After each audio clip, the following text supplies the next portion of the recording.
ഷർട്ടിന്റെ കഫിന്റെ പ്ലാക്കറ്റ് തയ്ക്കുന്നതാണ് കാണിച്ചു വരുന്നത്. അപ്പോൾ നമുക്ക് സ്ലീവ് ഈ ഒരു രീതിയിലാണ് ഉണ്ടാകുക. ഒരു സൈഡ് വീതി കുറഞ്ഞതും ഒരു സൈഡ് വീതി കൂടുതലുള്ള ഭാഗമാണ് ഉണ്ടാകുക. അപ്പോൾ നമുക്ക് ഇവിടെ വീതി കുറഞ്ഞ ഭാഗത്ത് നമ്മൾ ഇതുപോലെ ചെറിയൊരു കട്ടിങ് കൊടുക്കണം. അതാണ് നമുക്കിവിടെ ഒരു പീസ് എടുത്തിട്ടുണ്ട് ഈ ഒരു പ്ലാക്കറ്റ് തയ്ക്കാൻ വേണ്ടി. നമ്മൾ കളർ മാറ്റി നിങ്ങൾക്ക് മനസ്സിലാകാൻ വേണ്ടി ചെയ്യുകയാണ്. നമ്മളിവിടെ 2.5 ഇഞ്ചാണ് ഇതിന്റെ വീതി എടുത്തിരിക്കുന്നത്. അതുപോലെ നമ്മുടെ ഓപ്പണിന്റെ നീളം നമുക്ക് വന്നത് 5 ഇഞ്ചാണ് വരുന്നത്. ടോട്ടൽ നമ്മൾ 7 ഇഞ്ച് വീതിയിലുള്ള പീസാണ് എടുത്തിരിക്കുന്നത്. ഇവിടെ നമ്മൾ അതൊരു കട്ടിങ് കൊടുത്തിട്ടുണ്ട്.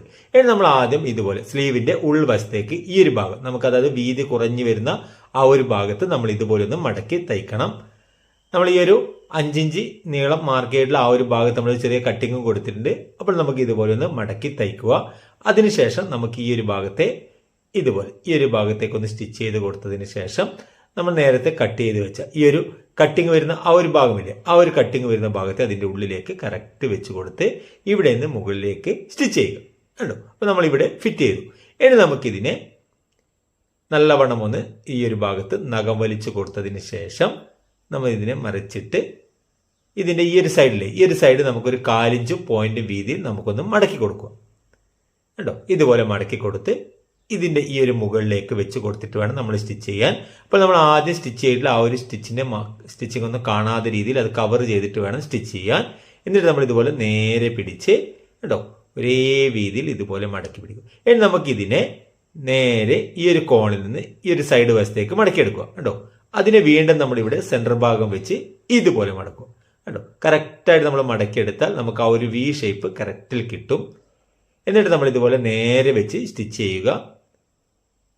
ആ ഒരു കോണൊക്കെ കറക്റ്റ് വെച്ചിട്ട് വേണം സ്റ്റിച്ച് ചെയ്തെടുക്കാൻ. കണ്ടോ? ഇതുപോലെ സ്റ്റിച്ച് ചെയ്തു. ഇനി നമുക്ക് ഇവിടെ ആ ഒരു കട്ടിങ് കൊടുത്ത ഭാഗമില്ലേ, ആ ഒരു കട്ടിങ് കൊടുത്ത ഭാഗത്തിനേക്കാൾ ഒരു പോയിന്റ് മുകളിൽ നമുക്കൊരു മാർക്കിംഗ് കൊടുക്കും. അതിന്റെ കാര്യം ഞാൻ പറഞ്ഞു തരാം. അപ്പോൾ ആ ഒരു പോയിന്റ് മുകളിൽ മാർക്ക് ചെയ്ത് ആ ഒരു മാർക്ക് വരെ ഇതുപോലെ സ്റ്റിച്ച് ചെയ്തെടുത്ത് ഇവിടെ നിന്ന് കറക്റ്റ് വെച്ച് കൊടുത്ത് ഇതുപോലെ സ്റ്റിച്ച് ചെയ്യും. ഇവിടെ നിർത്തി നമുക്ക് ഇവിടെ നിന്ന് ഒരു ഡബിൾ സ്റ്റിച്ച് വരുന്ന രീതിയിൽ ഇതുപോലെ സ്റ്റിച്ച് ചെയ്തെടുക്കും. അപ്പോൾ നമ്മളിവിടെ കഫിൻ്റെ പ്ലാക്കറ്റ് നമ്മൾ സ്റ്റിച്ച് ചെയ്ത് കഴിഞ്ഞു. കണ്ടോ? നല്ല വൃത്തിയോടുകൂടി പ്ലാക്കറ്റ് നമ്മൾ സ്റ്റിച്ച് ചെയ്തിട്ടുണ്ട്. ഇനി നമുക്ക് ഇതിൻ്റെ ഉൾവശത്ത് നമുക്ക് ആ ഒരു പോയിന്റിന് മുകളിലായിട്ട് ആ ഒരു സ്റ്റിച്ച് വന്നതുകൊണ്ട് തന്നെ നമുക്ക് ഒരിക്കലും പൊട്ടിപ്പോകില്ല. നല്ല വൃത്തിയോടുകൂടി തന്നെ കിട്ടും. അപ്പോൾ വീഡിയോ നിങ്ങൾക്ക് ഉപകാരപ്രദമായിട്ടുണ്ടെങ്കിൽ ചാനൽ ഒന്ന് സബ്സ്ക്രൈബ് ചെയ്യുക, വീഡിയോ ഒന്ന് ലൈക്ക് ചെയ്യുക,